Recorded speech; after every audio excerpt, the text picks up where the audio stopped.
What's up, everybody? Welcome to the Pick Six Podcast, CBS Sports Daily NFL Podcast. I'm Will Brinson. I'm your host. It is Friday, September 17th, and this is the Thursday Night Football Recap Show. We thought we'd have a boring recap show. Instead, we got a bananas game between the Washington football team and the New York Giants, 30-29. WFT's win. A lot of things happen. We'll talk about them, but we have to remind you, this episode is presented by, of course, Bud Light, the official beer sponsor of the NFL. Share a limited edition can or bottle or aluminum bottle can with us as you listen. And you can do that by going to budlight.com/delivery. Go there now. You can order. See, look at Brian Wilson filling in on the John Breech role in the top corner. He knows where to point. I've got my Panthers bottle right here. Icy blue. Yeah, you better believe it. We're on CBS Sports HQ. Me and Breech earlier. Chris Hassel actually had his mind blown. He goes, "Are you guys presented by Bud Light?" And I pulled out a bottle of them. And he goes, "What about you, Breech?" And Breech pulled out the Bengals bottle. Of course, we love Bud Light. Bud Light's fantastic. We're ready to win some money on the Panthers. One of my best bets this weekend, plus 3.5 against the Saints. And believe you me, I will be sipping one of these fantastic cans from Bud Light during that Panthers game. Go to budlight.com/delivery and get yours. This is the NYG WFT recap show. The best bets show will be in the feed tomorrow. And if you're watching on YouTube, hit the like button, hit the subscribe button, comment. Tell us who you think about Graham Gano or Breech's sweatshirt. Excuse me, this is a Bud Light sweatshirt. Yeah. Because you know what? You're not supposed to wear white after Labor Day, but it has Bud Light on it. So that is bigger than the rule. What's your thermometer set at in your basement right now? What is the temperature of freezing? 32? It's like 8 degrees below that. Absolute zero. It's at absolute zero. Okay. I'm not sure that works out math-wise. He's delirious because he's melting. Because I saw 8 field goals get kicked tonight. It's the greatest Thursday night game in the history of football. 8 field goals. The move was in this game was not to bet the under. Yikes. Wilson and Brinson. First half under actually was looking good until that Chase Young penalty, which was like BS, where he it was roughing on Daniel Dimes. I mean, come on. What are you supposed to do? Well, and then Jonathan Allen in a subsequent sack body slammed Daniel Jones to the turf. They had to get like a up and like he gave him the old Ric Flair treatment and no flag. Yeah. So Wilson, I'll ask you this. What is your number one takeaway from this? I assume it's Washington football team related because we were big on WFT before the season. Are you more in or more out on WFT after this game? My first knee-jerk reaction when you posed the question, which I didn't know you were going to pose, was Daniel Jones might not be terrible. I mean, that's not related to Washington football team, but I agree with you. Yeah, but that was my first knee-jerk reaction. And the other side of that is Taylor Heineke ain't terrible. Now, he had that interception at the end, and you're like, oh, boy, here we go. But virtually every other throw was a really good throw, starting with, I think it was the previous series on that long pass to J.D. McKissick down the sidelines that Ron Rivera actually said was an audible called by Taylor Heineke. We know Chase Young is a big fan of Taylor Heineke. He showed it in the playoffs last year, Tampa Bay. He showed it late in the game on Thursday night when they were making that final drive for the field goal. This makes me feel better about the WFT preseason pick. You and I were on HQ on Wednesday, and, we had to pick a division winner. I went with Dallas because I wasn't sure what the Ryan Fitzpatrick-less football team would look like. They might be okay, and the defense actually has to start playing better, which is sort of a funny thing to say about this team. They got after Daniel Jones early, and then Daniel Jones actually had some time to do some things, which is why I was impressed with him, and they got after him late a little bit. But they have to get better. But otherwise, Brown showed up, which helps take some pressure off Terry McLaurin. They still haven't gotten Curtis Samuel back. So I think one for me is Daniel Jones. 1A, very close to 1A, is Taylor Heineke is actually going to be good. Breech, is there a possibility that Taylor Heineke is I mean this in all sincerity, is he an upgrade over Ryan Fitzpatrick? I don't know if he's an upgrade. I would say Or that not a downgrade. not a downgrade. I think he has a higher ceiling because he's younger and he could possibly be your quarterback going forward. Whereas you don't want to tie yourself to Ryan Fitzpatrick for more than probably a year. You want to have Heineke in there if you can, because if he ends up doing what he did tonight, doing that over the course of multiple weeks, then you say, wow, we might have our quarterback of the future. But, we saw Teddy Bridgewater shred this Giants defense, and now we've seen Taylor Heineke do it. So I think we need to I think he's good, and I think he earn the starting job for the rest of the year. I don't think there's any reason to go back to Ryan Fitzpatrick. If he's going to be out 8 weeks, you don't need to give him the ball in November. So at the very minimum, I think he did enough in this game to show that he should absolutely be the starter for the rest of the year. All right, I'm going to give my ice cold take presented by Bud Light right now. Ooh. Out of the gate early. And it's that the Washington football team, who signed Taylor Heineke to an extension this offseason after he put up the single highest PFF passing grade in the postseason of any quarterback, including Tom Brady, Aaron Rodgers, the armless Drew Brees, everyone. Ben Roethlisberger?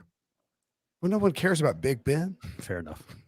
Baker Mayfield, Patrick Mahomes, Lamar Jackson, all those quarterbacks, the number one single game, highest graded PFF rating was Taylor Heineke. I think he's an upgrade. I think he's better than Ryan Fitzpatrick. He's got a loose, he knows how to go through his reads. He understands Scott Turner's system, and he's got a loose flow with his arm where he can kind of whip it deep, and he has a connection with Terry McLaurin. I think this is working for the Washington football team. Now, maybe the Giants suck, but I'm pretty sure their defense isn't that bad. So my ice cold take presented by Bud Light is that Terry McLaurin is going to make my man Taylor Heineke an upgrade over Ryan Fitzpatrick. So is this a Tom Savage starting over Deshaun Watson for 30-minute situation? Because I almost put in the cookie jar there. Football team. It's okay. I called Taylor Heineke Terry McLaurin. I'm sure we'll survive. Ron Rivera decided to go with Ryan Fitzpatrick in week 1. Or is this a situation where Heineke's just taking advantage of his opportunities? Like, should they have started Taylor Heineke from Jump Street? No. I don't know. I think Fitzpatrick gives them the veteran level of comfort where they could be easy, but they got multiple spots tonight where they had to turn it up and be aggressive and throw downfield and make plays. And look, they got bailed out because Joe Judge, the mentee of Nick Saban, Bill Belichick, special teams coach, is apparently kind of a terrible coach. So what happened? What specifically are you talking about? Well, I mean, there's a missed field goal by a Washington football team and his special teams. I mean, if you're a special teams coordinator, you definitely don't want to see your team lose because of a special teams play, a boneheaded special teams play. Well, yeah. I'm not sure if you guys know this, but some people talk about this occasionally in whispered tones, but the hallmark, it's not like known, but the hallmark they say in whispered tones of a Bill Belichick or Nick Saban team is discipline. Yeah, look, I'm willing How is to. this happening if you're Joe Judge? I'm willing to call out idiocy. He challenged a scoring play last week, Ryan. No. Which is against the rules for those of you.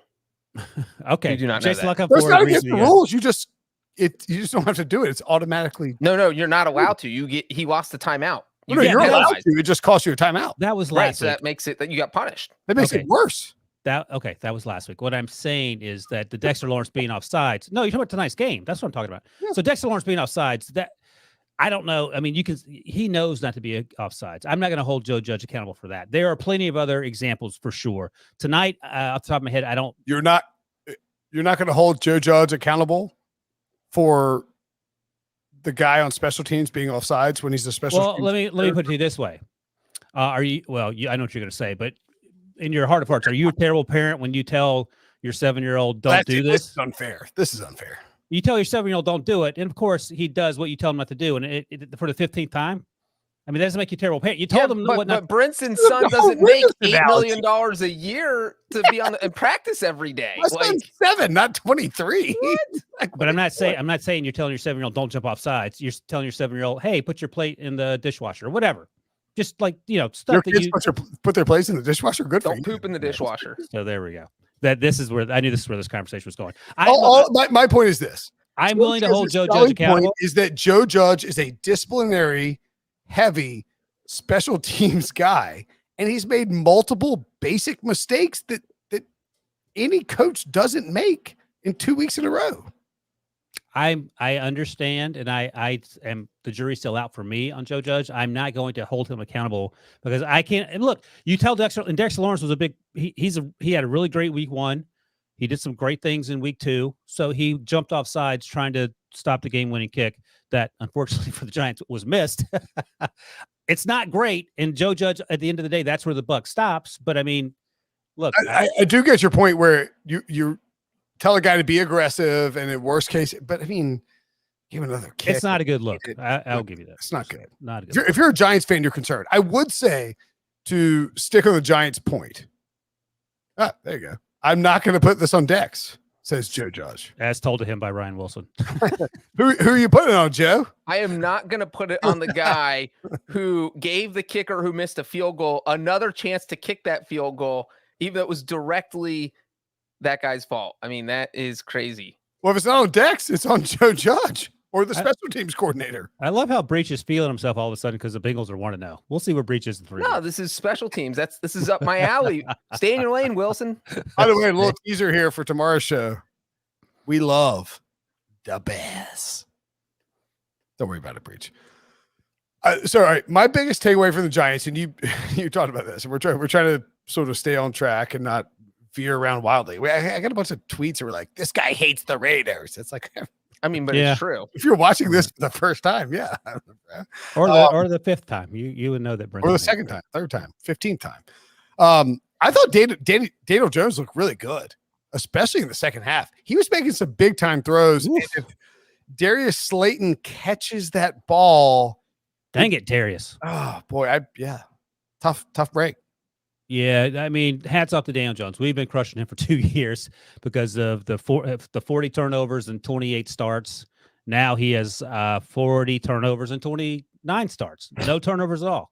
I mean, that's huge. He typically The Giants' offensive line was not terrible either. And that's after Nick Gates went down. That was after Shane Lemieux didn't play. Shane Lemieux was their best pass blocker last week, according to PFF, in their opener. So, yeah, that's encouraging. Nate Solder had a offside. I think Andrew Thomas had a jumped early, a false start. So, whatever. I mean, that's all part of the deal. But Andrew Thomas is actually playing better, their first-round pick from a year ago, and that's good news. Nate Solder still obviously got some work to do. I don't think he's going to get better. But to your point, the offensive line looked good. They protected Daniel Jones. He got sacked early. He got sacked late. But in between, he had more time than he was accustomed to throwing. And Troy Aikman couldn't quit talking about it. He was so shocked at how much time Daniel Jones had. And again, Daniel Jones, he rushed for 95 yards. He's the second leading rusher for the leading rusher for the second week in a row, for the Giants, which is mind-boggling given that. And I'll just say this.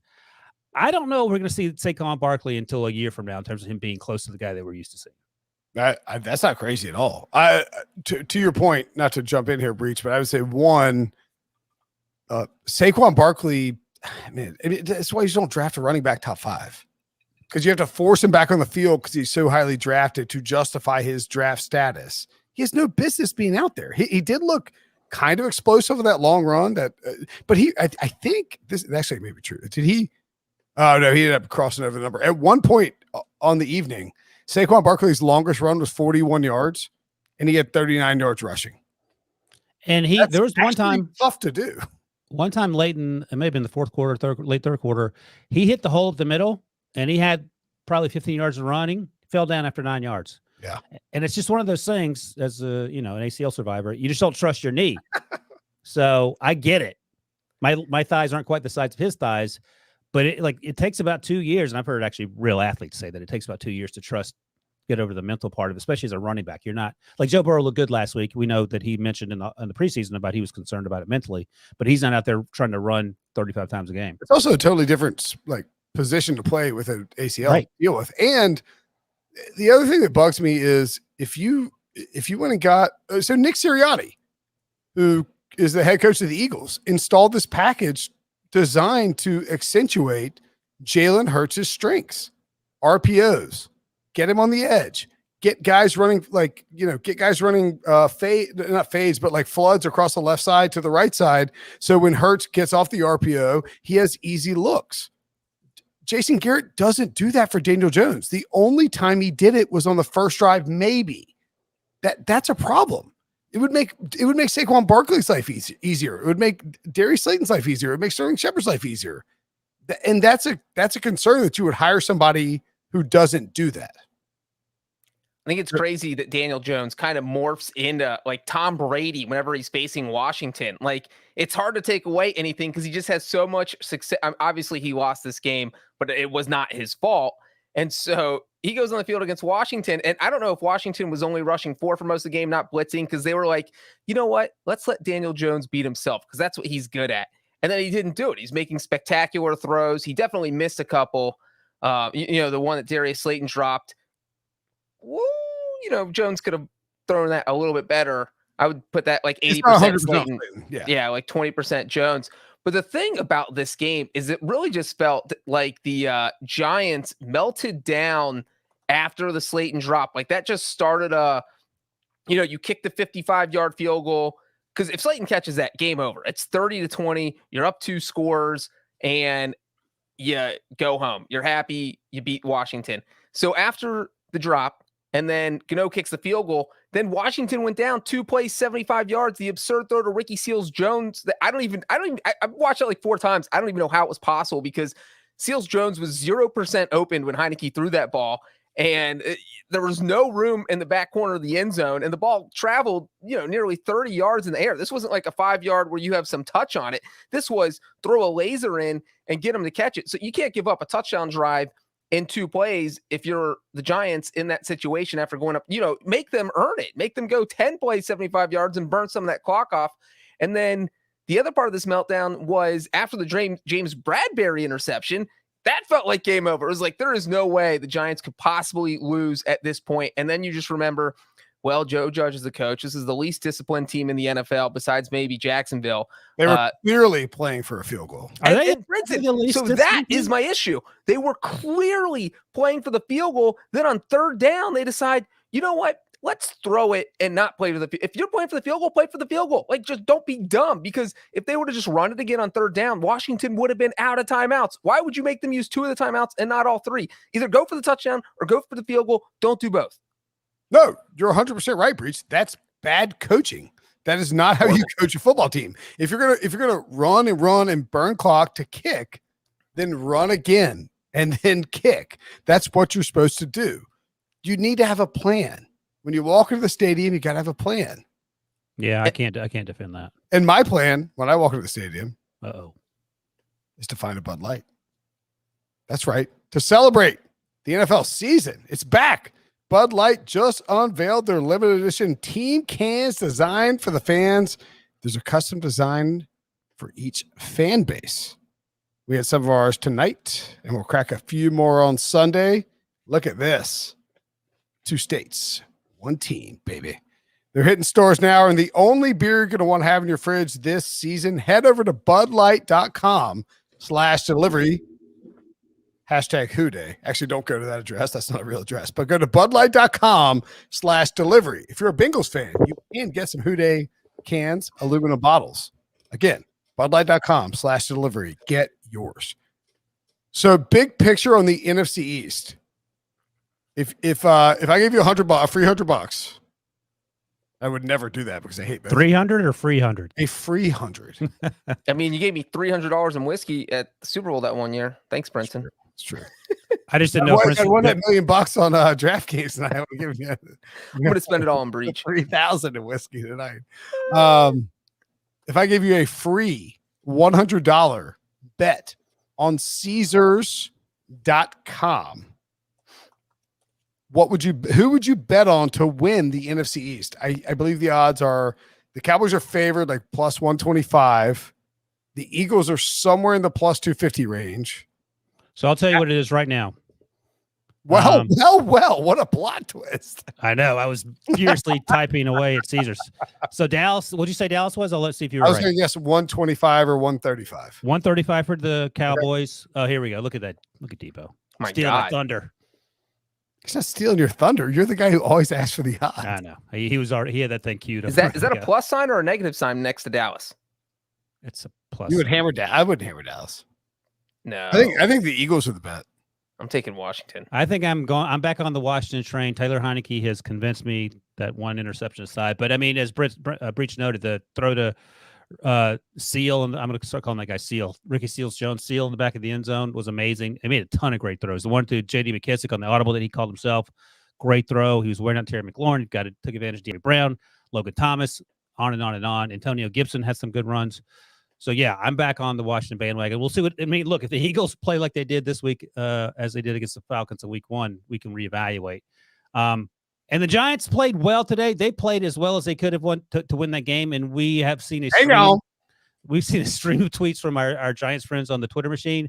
They're not happy. But guess what? You might want to get used to it because, as you guys have convinced me through the course of the last 20 minutes, Joe Judge isn't helping, and that's a problem for your coach.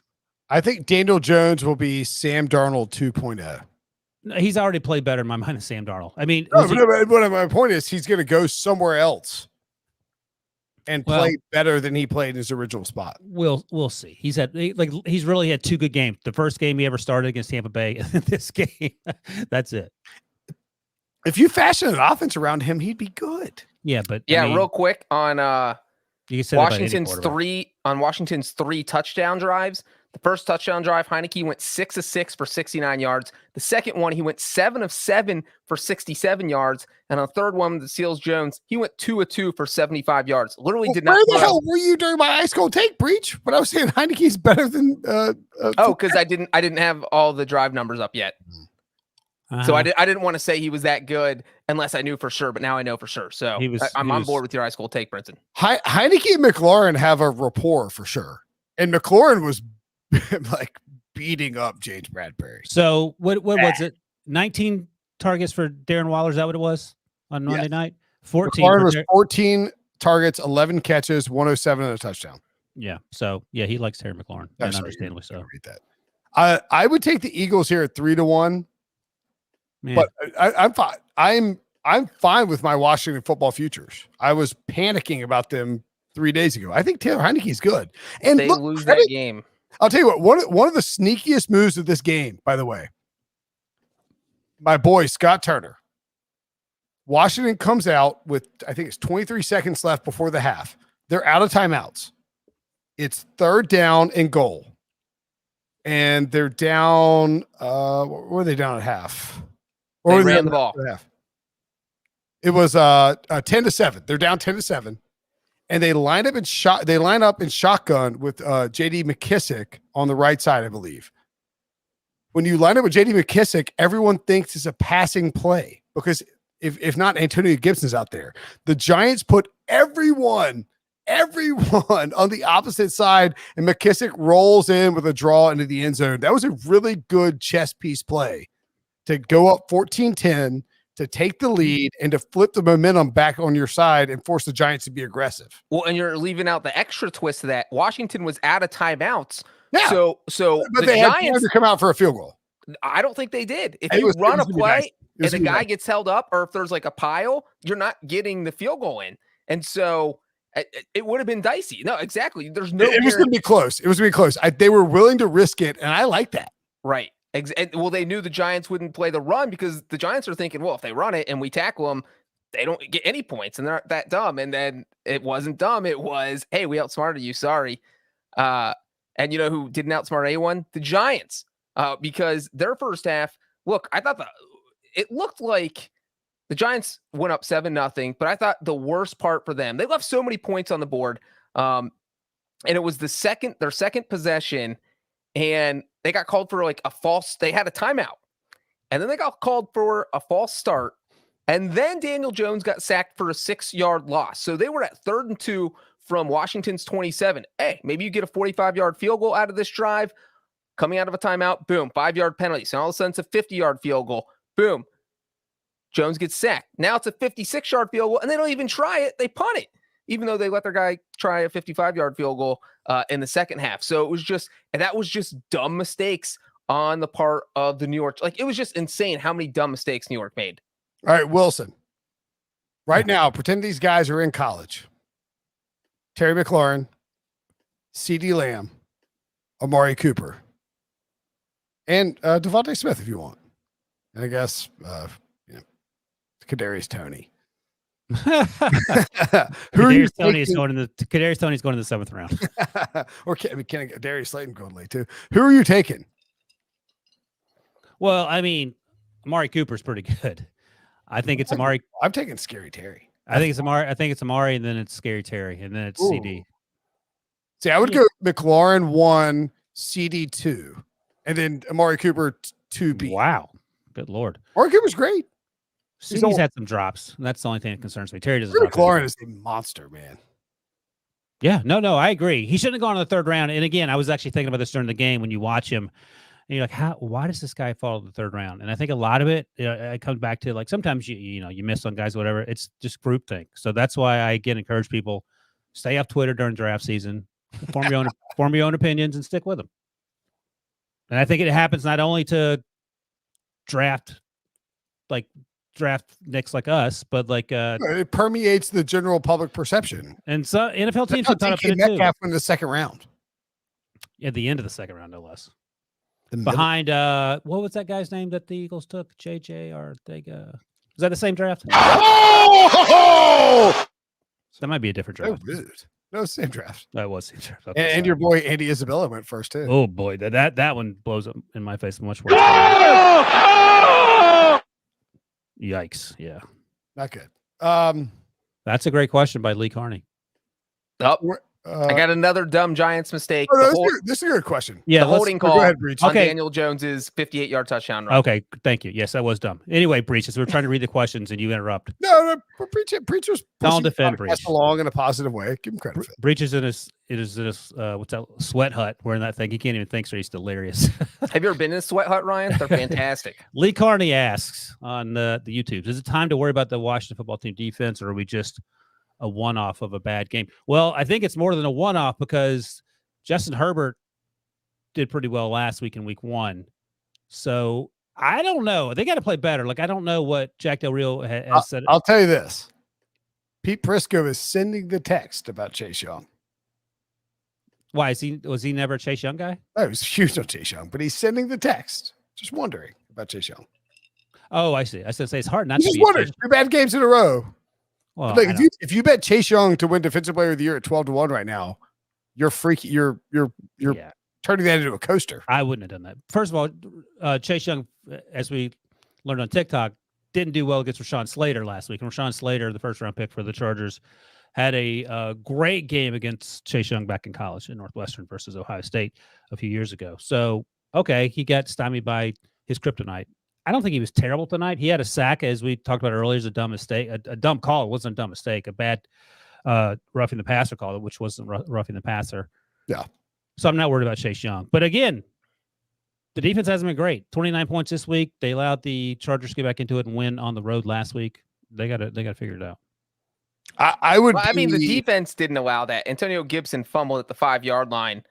And then the Chargers' winning touchdown drive was only 5 yards. Yeah, but they got gifted a Herbert incomplete pass that was turned into a fumble. I would, if I was a Washington fan, I would be nervous right now about the defense. 391 yards to the Giants and 424 to the Chargers definitely isn't ideal. But I think you feel a little bit better because Taylor Heineke, if the offense is scoring points, what does that have to do with the defense? Nothing. Wait, well, I just want to be clear. I'll tell you what it has to do with the defense. Let me finish my point. Thanks. Go Wilson. ahead. Get your finger on the dunk button, Brent. Go ahead. This was a team that didn't have an offense that could win games when they were giving up more than 20 points. Ron Rivera, 0-11 before tonight when the defense gave up more than 20 points. The offense didn't have any firepower. And so if you do, it takes a little bit of pressure off the defense. So this is you're saying that the defense can be worse because the offense is no, I'm not saying. I'm saying instead of up high. Oh no! Oh, he missed. Oh. So I said the defense struggled last week against Justin Herbert, and Breech countered by saying no, Antonio Gibson fumbled, and then Breech countered by saying also the offense was better. Then he said also Washington gave up 424 yards to the Chargers. So No, I said last week it wasn't the defense's fault they lost, Ryan. You took my quote out of context. I didn't say they didn't struggle against Justin Herbert. did you or did you not say they gave up 424 yards to the Chargers? I did say that. Okay, that's not great if you're a top flight defense or a terrible defense. That's not great, and that was the question that was being asked by Lee Carney. So it is a concern. Everyone is concerned except for John Breech because they have Taylor Heineke, who can apparently play safety and edge rusher as well. I'm just saying, if you're scoring points, it's easier. You're up 14-0. Your defense pin their tails back. Go. I would say the problem is that you lose to the Chargers. It's a low scoring game. What are you going to do? Chargers should have scored 30 plus. And then the Giants come in and drop 29 on you when they gave up. But they should have scored like 6 against the Broncos. Breech, is this a function of just Daniel? That's actually a fun fact right there. Is this a Amari function? Cooper 1 year older than Darren McLaurin? My God. There you go. That's why you take Amari. Is I'll this a talk to function myself for that? Oh! So, Breech, is this just in your mind the function of Daniel Jones being 4-0, now 4-1, but coming to this game 4-0 against the Washington football team, and maybe that had something to do with it? Or is I think that I won't pass judgment on them until I see him play the Bills next week. Because look, there's just some teams you play really well. There's no reason Daniel Jones should play this well against Washington every time he plays them, but he does. He's horrible against every other team. 4-19 against everyone else, 4-0 coming into this game. And played well enough to win a 5th game. So it's rather unbelievable. And it's not, the Washington gave up 424 yards to a team led by the offensive rookie of the year, gave up 391 to a team led by their kryptonite. So you need to see him against Josh Allen before I start worrying about him. Can I give a second Bud Light ice cold take of the week? I prefer not, but go ahead. next Sunday, Daniel Jones and Sterling Shepard and maybe Darius Slayton are going to win someone $1 million because the Giants play the Atlanta Falcons in week 3 and the Falcons suck on defense. And that is my second ice cold take presented by Bud Light. Brinson's telling, if we all stack our team though, we're gonna have to split that pot like no one's gonna 108 ways. No one's gonna stack those guys. I'm going to now. I bet you won't. So Maybe next week's Thursday night game is the Panthers versus the Texans, I believe. It's a scorcher. Watch out. Do you think there will be a game-winning drive in that one since we've had 2 game-winning drives in the first 2 TNF games? That's a great question, Ryan. Yes, I do. Okay. Tyrod Taylor's been very good. Very good. For one game. And Sam Darnold was good for one game. And the Texans defense isn't very good. Do you guys see the Sam Darnold fun fact as my voice changes here? His passer rating was over. Excuse me. You just have something in your throat. I'm now James Earl Jones. So anyway, as I was saying, have you guys the fun fact. So Sam Darnold went passer rating last week was over 100. Do you know the last time it was over 100? College, never under Adam Gase. Yeah. He went to college. It was over 100. He played for Adam Gase. It was down low for 3 years. It's very simple. If you play for Adam Gase, you suck. I think it'll be a game-winning drive. I mean, I'll tell you what, football, the NFL is cooking it up. That first week was incredible. Like Thursday night was like monster. All Sunday was great. The Monday night game was bonkers. Our podcast recap was terrible because we were just flipping out about what happened between the Raiders. Oh my God, what happened? Did you see? Yeah. They had a bunch of tweets that we were like, hate the Raiders, which sure, okay. Yeah, you do. That's like half true. It's like 1/3 the true. lowest total we've seen all year, and it was a wildly entertaining game. By the way, we're you guys more so than me, but I'm sort of joining you. Joe Judge didn't do a great job. John Gruden did a worse job than Joe Judge, and he won the football game. Don't bring that evil on me. Yes. But my point is that coaching sometimes is harder than it appears for armchair. Coaching is very hard. Joe Judge has had a rough run of it. Again, this is why I'm convinced the way this NFL season has started in terms of all the great games, especially the primetime games we've all seen. This is why I'm still convinced we're living in a simulation, because there's another simulation somewhere where. Have you watched Loki? No, I'm not into which is that Marvel? Yeah, go watch Loki. But there's still Breech? No, he doesn't have Disney Plus. I don't have a TV. Go watch Loki. But here's the thing. So I watch all these football games on my phone. There are millions Football? of simulations, and we've On talked your about this phone? before. There is no simulation where the Jaguars are going to win a football game this year. Just so you know, Jaguars fans, they are in every single simulation in the infinite number of universes. The Jaguars are going to go 0-17. This week is very weird for obvious spots where you just like you look what happened in week 1. You know what your eyes saw. You're going to take this team versus the team that sucked in week 1. It's a little nerve wracking. The Packers are the one you stay away from. They're not going to suck. Hey, The Jaguars, you might want to stay on that train. By the way, why don't you take a look at the latest poll that Debo put into Slack? And you should read that out loud. Okay. Ah. Oh, I'm not wearing another shirt. Oh yeah, I guess I forgot to button my button. Sorry. No, that you're not reading the poll. The poll says like the video if you think Brinson has hair plugs or Breech. Oh, Breech isn't wearing another shirt. right. There you go. Sorry. So it's split 50-50 though in terms of the viewers. Could be 1-1, 2-2. All right. Any final takeaways before we get out of here?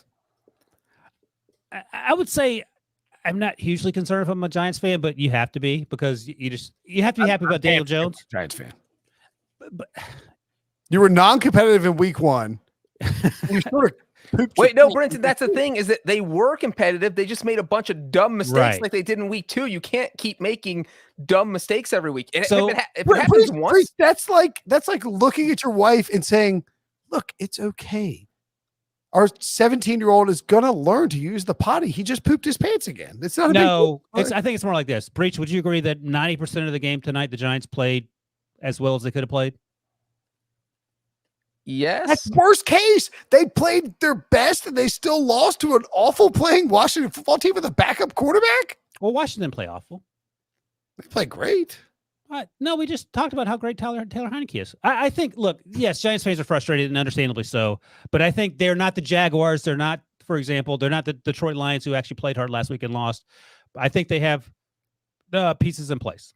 Now, again, as Breach has noted and you've noted, you can't make a bunch of stupid mistakes, but that's not on the players. Although Darius Slayton, his hands need to help him out in those moments. But in terms of the Joe Judge decision making. So one of my takeaways is that the Giants are better than their record is. So your takeaway is the Giants should be happy because No, they have talent in place, but they're stupid. their season isn't over. Is what I'm saying. Look at Adam Azer. Look at this is so Azer. Is that how he He's comes like, with depression? Don't make me drive to McDonald's and get a McFlurry. I'll eat that thing. Who's got my keys? To be clear, Adam Azer, FFT fame, is a Giants fan. He tweeted this out at 12:30 It a.m. doesn't drink. If he drank, he'd probably be in a gutter somewhere. 12:30 a.m. on Friday. He's talking about going to get a McFlurry. We'll read tomorrow morning. Adam Azer mugged on his way to McDonald's. Or McDonald's calls police because McFlurry machine is missing. Stolen by a Giants fan. Yes, as Eric Gray says, that man. It's like area man eats McFlurry is angry. I mean, like, what do we do? Yeah, just stay at home and have a beer. You'll be all right. Yeah, just. All right. So, what's your takeaways then? My takeaway would be that I halfway through this game, I was panicked about my Washington futures, which I'm kind of big on. And we've been talking about Washington all offseason. And Taylor Heineke somehow like eased those concerns. I think he's an upgrade, as I said, on my ice cold take percent of my Bud Light. He's an upgrade or equal to Ryan Fitzpatrick. I get that. So I'm not worried about Washington. That's my Breach. takeaway. Yeah, that I feel the same way. My takeaway is that, look, did Washington's defense suck the first 2 weeks? Yes, I think they can only get better. They're eventually going to look like they were last year. And so you needed was for the offense to come around. And I think we kind of saw that with Taylor Heineke. If they get that kind of production with this defense, boop, I feel good about them winning the division. If the defense takes a step forward in the next 6 weeks, and Heineke he can maintain this play over that same period of time, this team can win a lot of football games. Yeah, they only need to win 8, but yeah, that's right. Exactly. All right, that's the show. Thanks for watching. Thanks for listening. If you're on YouTube, hit the like button, hit the subscribe button, throw a comment in there. Tell Breech, say what Breech is wearing underneath that Bud Light sweatshirt. You don't want to know. Mm-mm. The answer is nothing. Mm-hmm. See you guys tomorrow for the pick show.